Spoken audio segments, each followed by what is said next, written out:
Well, we started our drive here since 3 a.m., but we made it to the Great Sand Dunes.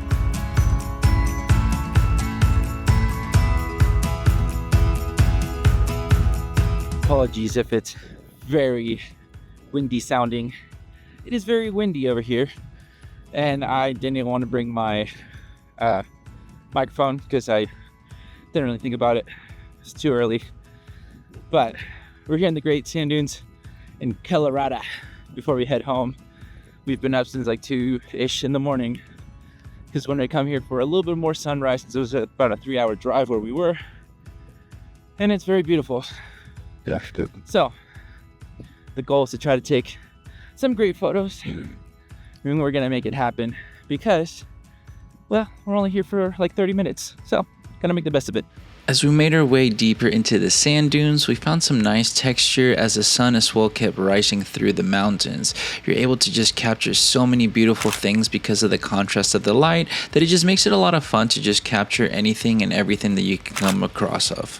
So something that's very cool right now is how the sun is peeking through as it's going above the mountain area. So yeah, I'm just gonna be shooting some B-roll. We add some voiceover because depending on how bad or good the wind is, that way we don't make you suffer. And the wind was very strong out here, as you can see a little bit with the sand, but just slowing it down with the slow motion just to really admire the location is something that I truly loved, even as you zoom out and see everything for what it is. You get to see a lot of sand and texture and just get to see some nice mountains and everything you can capture just to be able to get the nice texture with the contrast of the light.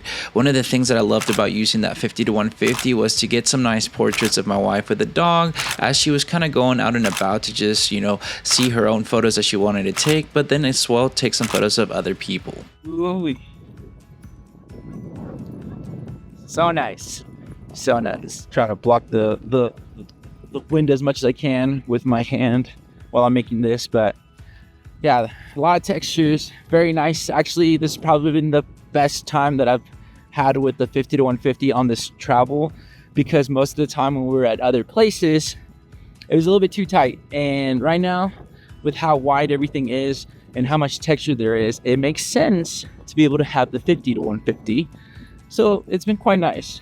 Now it's time to get a little bit creative with the area here, because we had made it up to the part that it was just a little bit high enough that I thought it'd be great for some portraits of my wife and as well for her to take some of me. But as much as B-roll goes with that, I was able to just go ahead and take more of me taking photos of her, but I can guarantee you that she took some tasty photos of me as well. But these are the nice photos that I got to take of her with our lovely Lola. She just looks so happy. And then of course there's me and Napo just enjoying the view, the scenery, posing like we're models that we truly are. And how much sand there is out here, testing out the weather sealing up with 50-150 with the A74. Yeah.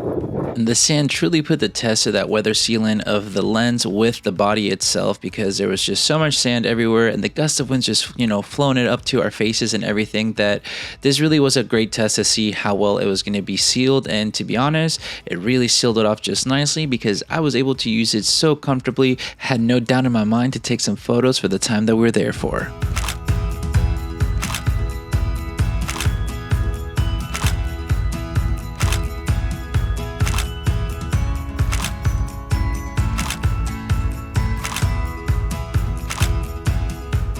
It's windy, so maybe you'll hear this or not, but got the shots that we wanted to right now.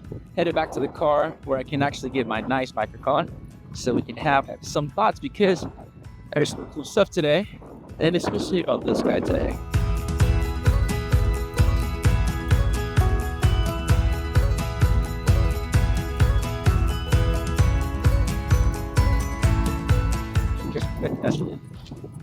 You have fun? Yeah. Well, both of you had fun. Gotta go all the way over there still. And look how much we walked. All the way over there. Back to the car and noticed that now it is very, very sunny out there. So now there's not a lot of contrast, which it is very, very sunny out there. If you can tell, there's no shade whatsoever. And it's only barely 7 a.m. So one of the coolest thing about it is showing up so early to get those nice contrast between the shadows to light with the sand. And that's why we woke up at 2 a.m. to get here by basically 6 a.m. So definitely worth it. And we're back in the car because we have to start our drive back to Texas. But before I do that, I just wanted to give some final thoughts because, to be honest, this was the first time that I thought it was the best to use the 50-150 this whole travel. I honestly love the lens in its own way, but there are some drawbacks to it, especially if you're wanting to have a lens that can do quite a bit with just one setup, due to its size. With me, the 35-150 by Tamron tends to be the most versatile because it's just a lot nicer, but as well, obviously, it's just a big lens, so I brought my 20-40 to be able to kind of subsidize a little bit of both scenarios so I can have a good amount of range. Obviously, I try to challenge myself with these videos where I go ahead and try to do essentially the video with just one lens, but I also try to take photos for myself because that's one of the things that I think is good to do, is create content that I know is good for people, that I'm enjoying as well, but then also take the photos that are just for my own social media or for myself or anything of that sort. But this was the one time that I thought the 50-150 really shined for my needs, and this is one thing that obviously is an opinion, but it always comes down to show you that no matter how expensive the gear is, if it's not the right tool for the job, it does not matter to have it. And that was really the reason why it just wasn't working for other scenarios, because there was so much scenery to see. But where we're at right now with the the sand dunes and everything like that, there's a lot to see with essentially cropping in because of the textures, but as well from the wide. With the 50 was just wide enough that I needed, and it was just perfect. So overall, very fun, very worth it to wake up at 2 a.m., drive up here and get here around 6 a.m. after, because we started driving around 3 a.m. But now we have to do about a 12-hour drive back to Texas. So it's time to cut this short so that I can go. But let me know your favorite shots down below and what you have done differently, maybe some advice for the future for us if you tend to do this kind of photography. We'd love to know your insights so that it can help me out in the future. But with all that said and done, guys, thank you so much for watching this video. Make sure to like and subscribe, share this video with a friend. I'll catch you guys in the next one. See ya.